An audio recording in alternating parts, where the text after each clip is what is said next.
নমস্কাৰ প্ৰিয় দৰ্শক, আজি আমি এটা বিজ্ঞানৰ নতুন কথা জানিবলৈ নতুন এটা তথ্য লৈ আজি আপোনালোকৰ মাজলৈ মই আহিছোঁ মাহমুদুল হাছান। আৰু আজিৰ বিষয়টো হ'ল চন্দ্ৰগ্ৰহণ আৰু সূৰ্যগ্ৰহণ কেনেকৈ হয়। আমি বিজ্ঞানৰ মাজলৈ যোৱাৰ আগতে কিছু পৌৰাণিক কথা লৈ যাওঁ। সৰুতে আইতাই কৈছিল এটা দৈত্য আছে আকাশত, সেই দৈত্যটোৱে গোটেই সূৰ্যটোক আৰু কেতিয়াবা যেতিয়া চন্দ্ৰগ্ৰহণ হয় তেতিয়া জোনটোক গিলি পেলায় আৰু হজম কৰিব নোৱাৰি সেয়া খোজ কৰি দিয়ে পিছফালেৰে, আৰু তেতিয়া কি হয় সেইটোকে কি বুলি কয় চন্দ্ৰগ্ৰহণ আৰু সূৰ্যগ্ৰহণ বুলি কয়। আৰু এই কথাটো আইতাৰ পৰা শুনিছিলোঁ এনেকৈ, কিন্তু মই এতিয়া এটা কথা জানিলোঁ। যদি ইয়াত কিবা ভুল হয় আপোনালোকে কমেণ্ট কৰি মোক জনাই দিব। শাস্ত্ৰৰ কথা এইটো যে ৰাহু আৰু কেতু, আমি প্ৰায়ে নামটো জ্যোতিষীৰ মুখত শুনিয়ে থাকোঁ। প্ৰথমতে ৰাহু আৰু কেতুৰ দ্বাৰাহে আচলতে যে চন্দ্ৰগ্ৰহণ হয় বুলি বিশ্বাস কৰা হয়, জ্যোতিষীসকলে বিশ্বাস কৰে, আৰু তাত যিসকলে জ্যোতিষীক বিশ্বাস কৰে তেওঁলোকে বিশ্বাস কৰে। এতিয়া যদি আপুনি মোক সোধে, মই কিন্তু বিজ্ঞানৰটো বিশ্বাস কৰোঁ, মই ৰাহু আৰু কেতু বিশ্বাস নকৰোঁ। কিন্তু সেইটো মই বুজাই দিওঁ আচলতে ৰাহু কেতু কেনেকৈ সূৰ্যগ্ৰহণ সৃষ্টি কৰে, তাৰে পিছত আমি আচল বিজ্ঞানটো জানিম। চাব, যেতিয়া দৈত্যবিলাকে মানে ৰাক্ষসবিলাকে এটা সময়ত স্বৰ্গখন অধিকাৰ কৰিলে, তেতিয়া সেই ৰাক্ষসবিলাকক দমন কৰিবলৈ ভগৱান বিষ্ণুৱে কি কৰিলে, দেৱতাবিলাকক ক'লে যে তোমালোকে সমুদ্ৰ মন্থন কৰা আৰু তাত অমৃত পাবা, সেই অমৃত যদি পান কৰা তোমালোক অমৰ হ'ব পাৰিবা আৰু তেতিয়া ৰাক্ষসসকল পৰাস্ত কৰিব পাৰিবা। কাৰণ ৰাক্ষসসকলৰ মৃত্যু হ'ব, তেতিয়া কি হ'ব, দেৱতাসকল অমৰ হ'ব, আৰু অমৰ হ'লে স্বৰ্গখন অধিকাৰ কৰিব পাৰিবা আৰু ৰাক্ষসক পৰাস্ত কৰিব পাৰিব। গতিকে দেৱতাসকলক কি ক'লে ভগৱান বিষ্ণুৱে ক'লে যে সমুদ্ৰ মন্থন কৰি অমৃত পান কৰা, আৰু দেৱতাসকলে যে অমৃত পান কৰিবলৈ গ'ল, ৰাক্ষসসকলেও গম পালে, ৰাক্ষসেও লগত গ'ল। যোৱাৰ পিছত কি হ'ল, যেতিয়া অমৃত পাব তেতিয়া কি হ'ল, বিষ্ণুৱে মোহিনী ৰূপ ধাৰণ কৰি, মানে এজনী ধুনীয়া ছোৱালী ৰূপ ধাৰণ কৰি ৰাক্ষসসকলক যাতে মোহিত কৰি বেলেগ চাইডে ৰাখিব পাৰে, অমৃত খোৱাৰ পৰা বাধা দিব পাৰে, মোহিনী ৰূপ ধাৰণ কৰিলে। ধাৰণ কৰি গোটেই ৰাক্ষসবিলাকে কি হ'ল, ধুনীয়া ছোৱালীজনীৰ ফালে গুচি গ'ল, গৈ ইফালে অমৃত খাব পাহৰি গ'ল। তেতিয়া দেৱতাসকলে অমৃত পান কৰিলে, আৰু মোহিনী ৰূপ ধাৰণ কৰা সেই বিষ্ণুৱে তেওঁলোকক অমৃত বুলি কৈ বেলেগ কিবা খুৱাই দিলে, আৰু দেৱতাসকলে ভাবিলে আমি অমৃত খালো। কিন্তু সেই দেৱতা বুলি কৈছো সেই ৰাক্ষসসকলৰ মাজত মানুহ নামৰ এজন ৰাক্ষস আছিল। সেই ৰাক্ষসজন অলপ টেলেণ্টেড আছিল। সি কি কৰিছে, দেৱতাৰ ৰূপ ধাৰণ কৰি দেৱতাৰ শাৰীত থিয় হৈ অমৃত খাবলৈ গৈছে, আৰু যেতিয়া অলপমান অমৃত খাইছে তাৰে পিছতে কি হ'ল, সূৰ্য আৰু চন্দ্ৰই দেখা পাই বিষ্ণুক কৈ দিছে, মোহিনী ৰূপ ধাৰণ কৰি সেই ছোৱালীজনীক কৈ দিছে যে এইটো ৰাক্ষস হয়, সি দেৱতাৰ ৰূপ ধাৰণ কৰি খাব আহিছে। লগে লগে মোহিনী ৰূপ ধাৰণ কৰি বিষ্ণুৱে কি কৰিলে, গলটো কাটি দিলে। কাৰ? ৰাক্ষসৰ। তেতিয়া কি হ'ল, ৰাক্ষসে যিহেতু অলপমান অমৃত খাই দিলে, সি অমৰ হৈ গ'ল। কিন্তু সেই ৰাক্ষসৰ যিটো দেহা আছিল, সেই দেহাটোৰ গলেৰে কাটি দিলে, এইটো চাইড গুচি গ'ল নহয়, এইটো চাইডৰ নাম হৈ গ'ল, দুয়োটা চাইড জীয়াই থাকিল, আৰু এইটো চাইডৰ নাম কি হৈ গ'ল, কেতু, এইটো ৰাহু। এই ৰাহু আৰু কেতুৰ কি হ'ল, দুশ্মন থাকি গ'ল। কাৰ লগত? সূৰ্য আৰু চন্দ্ৰৰ লগত। কাৰণ সূৰ্য আৰু চন্দ্ৰই বিষ্ণুক কৈ দিছিল এই ৰাহুৱে, এই ৰাক্ষসটোৱে অমৃত খাইছে বুলি। গতিকে সেই দুশ্মনিৰ কাৰণে দুটা চাইড গুচি গ'ল। ইফালে সূৰ্য ঘূৰি আছে, ইফালে পৃথিৱী ঘূৰি আছে, পৃথিৱীৰ চাৰিওফালে চন্দ্ৰ ঘূৰি আছে। এইখিনিত কি থাকে? ৰাহু থাকে, এইখিনিত কেতু থাকে। এইটো মই বিশ্বাস নকৰো, মই পৌৰাণিক যিটো কাহিনী সেইটো আপুনি সাধু কথা বুলি ক'ব পাৰে, শাস্ত্ৰৰ কথা আপুনি সঁচা বুলি কয়, সেইটো আপোনাৰ কথা। মই মাত্ৰ বুজাই দিছো ইয়াত কেতু থাকে বুলি, কিন্তু ইয়াত কেতু থাকে বুলি মই বিশ্বাস নকৰো। মই কিন্তু যিটো ঘটনা, সেই ঘটনাটো বুজাই দিছো। তাৰপিছত কি হয়, মাজে মাজে এই ৰাহুৱে দুশ্মনিৰ কাৰণে সূৰ্যটোক গিলি দিয়ে, গ্ৰাস কৰে, তেতিয়া সূৰ্যগ্ৰহণ। কেতুৱে কি কৰে, এইটো সূৰ্য, আৰু কেতুৱে কি কৰে, এই চন্দ্ৰটো যে ঘূৰি আছে চন্দ্ৰটোক গ্ৰাস কৰে, সেইটোক কি বুলি কয়, চন্দ্ৰগ্ৰহণ বুলি কয়। এয়া আছিল কি পৌৰাণিক কথা, সাধু কথা বুলি মই কওঁ, কাৰণ মোক আইতাই কৈছিল আগৰ দিনৰ। কিন্তু এতিয়া বিজ্ঞানে ছেটেলাইটৰ দ্বাৰা, বিভিন্ন যন্ত্ৰৰ দ্বাৰা, কেলকুলেশ্যনৰ দ্বাৰা, স্ফেৰিকেল এষ্ট্ৰনমিৰ দ্বাৰা গোটেইবিলাক প্ৰমাণ কৰি চাইছে যে তাত ৰাহু কেতু বুলি একো নাই। তাত কি হয়, সূৰ্য আৰু চন্দ্ৰৰ মাজত এটা বিশেষ ফেনোমেনা, এটা কাৰ্য হয়, এটা ঘটনা, পৰিঘটনা এটা হয়, তাৰ বাবে চন্দ্ৰগ্ৰহণ, সূৰ্যগ্ৰহণ। এতিয়া আমি যিহেতু বিজ্ঞানৰ কথা আমি জানিম, গতিকে আমি বিজ্ঞানৰ মাজলৈ যাওঁ, আৰু প্ৰথমতে আমি সূৰ্যগ্ৰহণ চাম। সূৰ্যগ্ৰহণ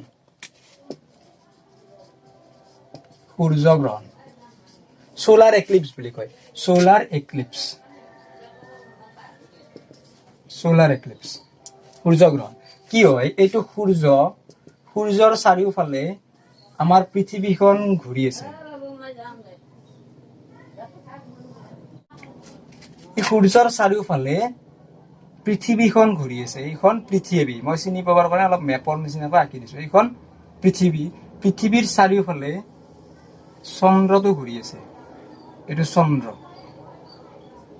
এইটো জোন, এইখন পৃথিৱী, এইটো সূৰ্য।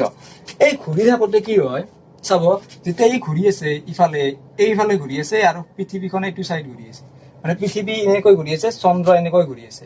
এই জোনটো যেতিয়া কেতিয়াবা কি হয়, এই জোনটো আৰু সূৰ্যটো আৰু পৃথিৱীখন একেটা শাৰীত পৰি যায়, একেটা এডাল সৰল ৰেখাত পৰি যায়, সৰল ৰেখাত পৰি যায়। তেতিয়া কি হয়, সূৰ্যৰ পোহৰটো এইখিনিত পৰে, জোনটোৰ এইফালে নপৰে, এইফালে নপৰে। তেতিয়া আমি জোনটোতো দেখাই নাপাম। লগতে কি হয়, জোনটোৰ কাৰণে সূৰ্যৰ পোহৰখিনি কি হয়, পৃথিৱীত পৰিব নোৱাৰে। বুজি পাইছে?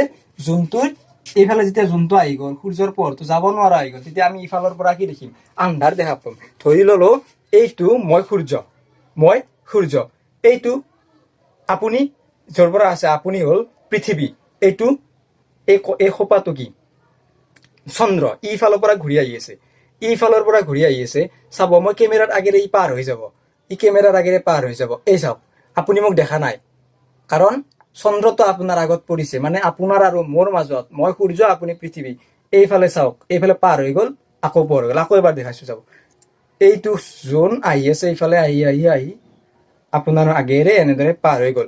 যিখিনি সময়ত এই আগত থাকিল, মোৰ পৰা পোহৰটো ৰিফ্লেক্ট হৈ, মানে আপোনাৰ তাত যোৱা নাই, পৃথিৱী সূৰ্যৰ ৰিফ্লেক্ট নহয়, সূৰ্যৰ নিজা পোহৰ, গতিকে সূৰ্যৰ পোহৰটো যাব নোৱাৰি, ইয়াত কি পৰিলে, ছায়া পৰি গ'ল। এইখিনিত অলপ সময় থাকিল, প্ৰায় 3-4 মিনিট মান সময় লাগে, কম সময় লাগে। চন্দ্ৰগ্ৰহণত বেছি সময় লাগে, কিয় লাগে পিছত কৈ আছো। তেতিয়া কি হব, এইখিনি সময় সূৰ্যত, ইয়াত পৃথিৱীত সূৰ্যৰ পোহৰ নপৰে, লাহে লাহে চন্দ্ৰটো এইফালে গুচি গ'ল, পৃথিৱীখন ইফালে গুচি গ'ল, আকৌ আগৰ দৰে পোহৰ পৰিল। এইটোৱে আচল সূৰ্য গ্ৰহণ। কোনো একো গ্ৰাস নকৰে, খোজ কৰিও নিদিয়ে, একো নাই।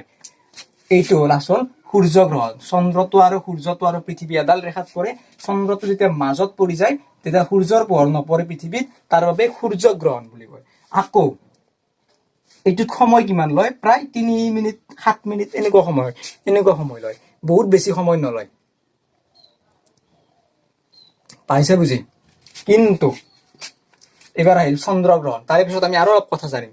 এতিয়া আপোনাৰ মনত এটা প্ৰশ্ন হৈছে নে উদয়, যে এনেকৈতো প্ৰতি মাহতেই জোনটো পৃথিৱীৰ চাৰিওফালে এনেকুৱা একবাৰ পাক মাৰে, পৃথিৱীৰ চাৰিওফালে জোনটো পাক মাৰোতে 1 মাহ সময়ৰ মূৰে মূৰে পাক মাৰে, গতিকে 1 মাহৰ মূৰে মূৰে এইখিনি ঠাই পায় জোনটো। কিন্তু 1 মাহৰ মূৰে মূৰে কিয় সূৰ্যগ্ৰহণ নহয়, আমি পিছত বুজি আছো সেইটো। এতিয়া আহো চন্দ্ৰগ্ৰহণলৈ। এবাৰ আহিম চন্দ্ৰগ্ৰহণলৈ। এইটো কি বুলি কয়, লুনাৰ এক্লিপছ বুলি কয়, লুনাৰ এক্লিপছ। লুনাৰ এক্লিপছ একেই, সূৰ্য আছে, পৃথিৱীখন এনেকৈ আছে। এইবাৰ কি হব, জোনটো এইটো চাইড থাকিব, এইটো জোন, ইফালে থাকিব জোনটো যেতিয়া ইফালে থাকিব, এইবাৰ কি হব, এইখন পৃথিৱী, এইখন পৃথিৱী। এইবাৰ কি হব, জোনটো সিফালে গুচি গ'ল, সূৰ্যৰ পোহৰটো পৃথিৱীখন যেতিয়া মাজত আহি যাব, পৃথিৱী ইফালে ঘূৰিছে, চন্দ্ৰ ইফালে ঘূৰিছে, পৃথিৱীৰ মাজত পৰি যাব, পৃথিৱীৰ ছায়াটো জোনত পৰিব। আমি ইয়াৰে পৰা এনে জোনটো দেখিছো, ইয়াতে যেতিয়া জোনটো আছে, সূৰ্যৰ পোহৰ পৰি আছে, আমি জোন দেখি আছো। ই যেতিয়া ইমান মান পাব, এডাল ৰেখাত পৰি যাব, পৃথিৱীৰ কাৰণে সূৰ্যৰ পোহৰটো গৈ জোনত পৰিব নোৱাৰে, তাৰ কাৰণে ছায়া এটা পৰে জোনত, সেইটো কি বুলি কয়, চন্দ্ৰগ্ৰহণ বুলি কয়। আৰু অলপমান যেতিয়া চাইড হব, মানে সূৰ্যটো এইটো পোহৰটো এনেকৈ যায়, অলপ পোহৰ কিন্তু এনেকৈ যায় মেইন জোনটোত পৰে। এই মেইন এইখিনি একেবাৰে আন্ধাৰ, এইখিনি সময় অলপ মানুহ দেখা নাপায়। তাৰে পিছত লাহে লাহে সূৰ্যৰ পোহৰটো অলপ বেন হয়, মানে ভাজ লাগি অলপ পৰে এইফালে, তেতিয়া এইখিনি ঠাইত জোনটো কি দেখা পায়, অলপ ৰঙচুৱা দেখা পায়। যেতিয়া একেবাৰে মাছ পাব, সেইটো পূৰ্ণগ্ৰাস চন্দ্ৰগ্ৰহণ। যদি পৃথিৱীখন বেছি ওচৰত থাকে, কেতিয়াবা বেছি ওচৰ হৈ যায়, তেতিয়া কি যাব, একেবাৰে নেদেখা হৈ যাব। কেতিয়াবা কি হয়, জোনটোৰ মাজৰ ইমান মানত ছায়া পৰে, তেতিয়া সেইটো কি বুলি কয়, চাইড খিনি দেখা, এনুলাৰ বুলি কয়। আৰু কেতিয়াবা কি হয়, আধা দেখা পায়, আধা যেতিয়া দেখা হৈ থাকিব, সেইটো কি বুলি কয়, আংশিক চন্দ্ৰগ্ৰহণ বুলি কয়। কিছুমান ঠাইৰ পৰা ইমানমান ঠাইৰ পৰা অলপমান আন্ধাৰ পৰা দেখিছো, ইমানমান পৃথিৱীৰ ইমানমান ঠাইৰ পৰা চাইছো, এইখিনিত চন্দ্ৰগ্ৰহণ হৈছে, আমি এইখিনি দেখা পাইছো, বাকীখিনি দেখা নাই, তেতিয়া কি হ'ব? সেইটো আংশিক চন্দ্ৰগ্ৰহণ। চন্দ্ৰটো ইফালে থাকি ছায়া পৰিলে, পৃথিৱীৰ ছায়া জোনত পৰিলে চন্দ্ৰগ্ৰহণ, জোনৰ ছায়া পৃথিৱীত পৰিলে সূৰ্যগ্ৰহণ। ক্লিয়াৰ? এতিয়া কিয় মাহে মাহে চন্দ্ৰগ্ৰহণ নহয়, মাহে মাহে কিয় সূৰ্যগ্ৰহণ নহয়? তাৰ উত্তৰটো আপুনি কিতাপতো এই কথাটো নাথাকে, মাত্ৰ এডাল সৰলৰেখাত থাকে বুলি কয়, কিন্তু কিতাপতো ভালদৰে নাথাকে যে কিয় মাহৰ মূৰে মূৰে চন্দ্ৰগ্ৰহণ নহয়। যিকোনো বস্তু এটা ইয়াত এটা আছে, এইখিনিত এটা আছে, এইখিনিত এটা আছে, ওপৰৰ পৰা চালে মই গোটেইকেইটা এনেকৈ দেখা পাম, ইয়াত এটা, ইয়াত এটা, ইয়াত এটা। তৰাবিলাক একেখন ঠাইত দেখা যায়, কিন্তু কি এটা দূৰত আছে, এটা ওচৰত আছে। ঠিক তেনেকুৱা, যদি এডাল ৰেখাত নাথাকে, মানে ইয়াত এটা আছে, ইয়াত এটা, ইয়াত এটা, কিন্তু ওপৰৰ পৰা চালে কি দেখিম? গোটেইকেইটা সমানত দেখা পাম। যদি এনেকুৱা এডাল ৰেখাত নাথাকে, একেলগে নাথাকে, সেইটো কি বুলি কয়? চিজিগি বুলি কয়, চিজিগি। আৰু যদি একেবাৰে সমানত থাকে, সেইটোক লিনিয়াৰ বুলি কয়, মানে ৰৈখিক। এতিয়া যেতিয়া পূৰ্ণিমা হয়, অমাৱস্যা হয়, তেতিয়া এই চিজিগি হৈ থাকে, মানে কৈছো। আৰু যেতিয়া চন্দ্ৰগ্ৰহণ সূৰ্যগ্ৰহণ হয়, লিনিয়াৰ হৈ যায়, এইটো সূৰ্য, এইটো পৃথিৱী, এইটো জোন, লিনিয়াৰ হৈ যায়, মানে পোহৰটো পাছ হৈ যাব নোৱাৰে মাজেৰে। আৰু বাকী কেইদিন যদি দেখা পাওঁ, তেতিয়া কি হয়? চিজিগি বুলি কয়, এইটো চিজিগি। তেতিয়া কি হয়? পোহৰটো এনেকৈ গুচি যায়, যদিও এনেকৈ। এইটো আপুনি এতিয়াও ভালদৰে চাগে ধৰিব পৰা নাই। এইবাৰ মই অলপ 3D নিচিনাকৈ ছবিটো আঁকিম। এইখন পৃথিৱী, সূৰ্য, এইখন পৃথিৱী, অলপ হালি আছে পৃথিৱীখন, জোনটো এনেকৈ ঘূৰি আছে। এইবাৰ বুজি পাইছে আপুনি? জোনটো অলপ 5 ডিগ্ৰী, এইটোৰ লগত 5 ডিগ্ৰী এনেকৈ ঘূৰি আছে, এইখিনিত 5 ডিগ্ৰী এংগল কৰি ঘূৰি আছে। ইয়াত পৃথিৱী আছে, ইয়াত জোনটো ঘূৰি আছে, জোন 5 ডিগ্ৰী এংগল কৰি অলপ হেলনীয়াকৈ ঘূৰি আছে। তেতিয়া কি হয়? সূৰ্যৰ পোহৰটো আমি পাই আছো, আৰু যেতিয়া অলপমান ইয়াতে কম হ'ব, 5 ডিগ্ৰী হলে একেবাৰে কম হ'ব, এনেকুৱা হ'ব। ইয়াত আছে, ইয়াত থাকিলে কি হয়? যিদিনা অমাৱস্যা হ'ব, অমাৱস্যাৰ দিনা কি হয়? সূৰ্যৰ পোহৰ এইটো চাইড পৰে, জোনটোৰ এইটো চাইড নপৰে, আমি সিদিনা জোনটো দেখা নাপাওঁ, অমাৱস্যা বুলি কওঁ। আৰু যিদিনা এইখিনিত থাকিব জোনটো, সূৰ্যৰ পোহৰ চিধা গৈ তাত পৰিছে, আমি ইয়াৰ পৰা কি দেখিছো? পৃথিৱীৰ পৰা জোনটো পুৰা গোটেইখিনি পোহৰ দেখিছো, সেইটো কি বুলি কয়? পূৰ্ণিমা বুলি কয়। কিন্তু কোনোবা এদিন, বহুত কেইদিনৰ মূৰত, 1 বছৰৰ মূৰত, 2 বছৰৰ মূৰত কি হয়? এনেকৈ ঘূৰি থাকোতে কোনোবাটো ঠাইত কি হৈ যায়? কোনোবাটো ঠাইত পৃথিৱী, জোন, চন্দ্ৰ, সূৰ্য এডাল সৰল ৰেখাত পৰি যায়, লিনিয়াৰ হৈ যায়। সিদিনাই সূৰ্যগ্ৰহণ আৰু চন্দ্ৰগ্ৰহণ হয়। সিদিনাই মানে যদি জোনটো ইফালে থাকে চন্দ্ৰগ্ৰহণ, ইফালে থাকিলে সূৰ্যগ্ৰহণ। ৰাহু কেতু পৌৰাণিক কথা, পুৰণি কথা। আমি বিজ্ঞানৰ যুগৰ মানুহ, আমি বিজ্ঞানৰ কথা বিশ্বাস কৰাটো উচিত বুলি মই ভাবো। আপুনি কি ভাবে সেইটো আপোনাৰ কথা। মই ভাবো বিজ্ঞানৰ যুগত বিজ্ঞানে যদি কিবা এটা প্ৰমাণ কৰি আমাক দেখুৱাই দিছে, ছেটেলাইটৰ দ্বাৰা যদি ফটো মাৰি দেখুৱাই দিছে, তাৰে পিছত সেই প্ৰমাণ থকা বস্তুটো বিশ্বাস কৰাটো বেছি উচিত বুলি ভাবো। বাকীবিলাক ধৰ্মীয় বিশ্বাস বিলাকত মই একো মাত নামাতো। ধৰ্মীয় বিশ্বাস আপোনাৰ যি আছে সেইটো থাকক, অন্ধবিশ্বাসী হ'ব নালাগে। অন্ধবিশ্বাসী হ'ব নালাগে। আগেৰে মেকুৰীটো দাউৰি গলে এক্সিডেণ্ট হ'ব, যাত্ৰা বেয়া হ'ব, এইটো বিশ্বাস নকৰিব। গাড়ীখনৰ পিছফালে চেণ্ডেল পাত ওলোমাই থলে এক্সিডেণ্ট নহ'ব, এইটো বিশ্বাস নকৰিব। কপালত সৰু ল'ৰা ছোৱালীৰ ফুটটো দিলে মুখি নালাগিব, কাৰো নজৰ নালাগিব, এইটো বিশ্বাস নকৰিব। এইটো বিশ্বাস কৰক। বেমাৰ হলে ডক্তৰৰ ঔষধ খালে আপুনি ভাল পাব পাৰে, নাপাব পাৰে, কিন্তু পোৱাৰ সম্ভাৱনা বেছি। কিন্তু তাবিজ ললে আপুনি ভাল নাপায়, এইটো বিশ্বাস ৰাখক। তাবিজে আপোনাৰ পেটৰ অসুখ ভাল কৰিব নোৱাৰে। আপোনাৰ পেটত অসুখ হৈছে, আপুনি ঔষধ খাব লাগিব। আপোনাৰ ব্ৰেইনত অসুখ হৈছে, ব্ৰেইনৰ ঔষধ খাব লাগিব। চকুত ঔষধ হৈছে, চকুত ঔষধ দিব লাগিব। আপুনি চকুত বেমাৰ হৈছে, গলত তাবিজ ওলোমাই লৈছে, আপোনাৰ বেমাৰ ভাল নহয়। এইটো মাথাত সোমাই ৰাখক। অন্ধবিশ্বাসী নহব। প্ৰমাণ যদি কৰবাত পাইছে, যদি ভূত আপুনি চকুৰে দেখিছে, তেনেহলে আপুনি ভূতৰ বাবে তাবিজটো লওক। যদি এতিয়ালৈকে দেখা নাই, বাদ দিয়ক, সাধু কথা বুলি ভাবক। ভূত আছে নাছে বাদ দিয়ক, আপুনি দেখা নাই, আপোনাক ধৰা নাই, আপোনাৰ একো হোৱা নাই, আপুনি তাবিজটো বেকাৰ কিয় লয়? বাদ দিয়ক। ওজাৰ চক্ৰত নপৰিব, ওজা বেজৰ চক্ৰত নপৰিব, জীৱন শেষ কৰি দিব আপোনাক, টকা লুটি শেষ কৰি দিব। অন্ধবিশ্বাসী নহব। এইটো হ'ল চন্দ্ৰগ্ৰহণ আৰু সূৰ্যগ্ৰহণৰ আচল মেকানিজিম।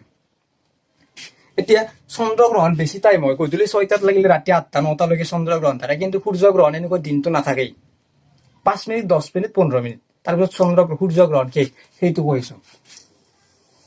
এইটো সূৰ্য, এইখন পৃথিৱী, এইটো চন্দ্ৰ, এইটো চন্দ্ৰ। চন্দ্ৰটো এইফালে ঘূৰি আছে, পৃথিৱীখনো এইফালে ঘূৰি আছে। এইডাল লাইনত যেতিয়া পৰিছে, ইও সেইফালে গৈ আছে, ইও সেইফালে গৈছে, গতিকে ছায়াটো অলপ টাইম বেছি সময়লৈকে পৰি থাকিল। মানে এইখিনি মান পোৱালৈকে ইও এইখিনি পাইছে।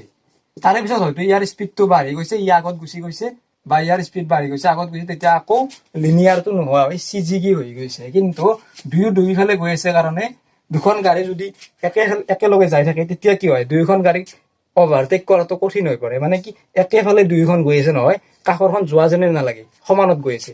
কিন্তু যদি এইখন এইফালে পাৰ হৈ যাওঁতে একেবাৰে কম হ'লে শেষ। আপুনি হাইৱে ৰাস্তাত যেতিয়া যাব, এইখন এইফালে শেষ। কিন্তু যদি দুয়োখন দুয়োফালে যায়, বেছি সময় দেখি থকা যায়। সেইটো কথা। দুয়ো এইফালে গৈছে বাবে চন্দ্ৰগ্ৰহণ বেছি সময় হয়। কিন্তু যেতিয়া যোনটো ইফালে এইখিনিত থাকিল, যোনটো গৈ আছে ইফালে, পৃথিৱী গৈছে সিফালে, ইফালে এটা গৈছে, ইফালে এটা গৈছে, এইপানতে সূৰ্য আছে, তেতিয়া কি হৈ যাব, পতককে পাৰ হৈ যাব। সূৰ্য গ্ৰহণ বেছি সময় নহয়, কম সময়তে শেষ হৈ যায়। এইখিনি বুজি পাইছে? এইটোৱে হ'ল আচল চন্দ্ৰগ্ৰহণ আৰু সূৰ্যগ্ৰহণৰ ঘটনা।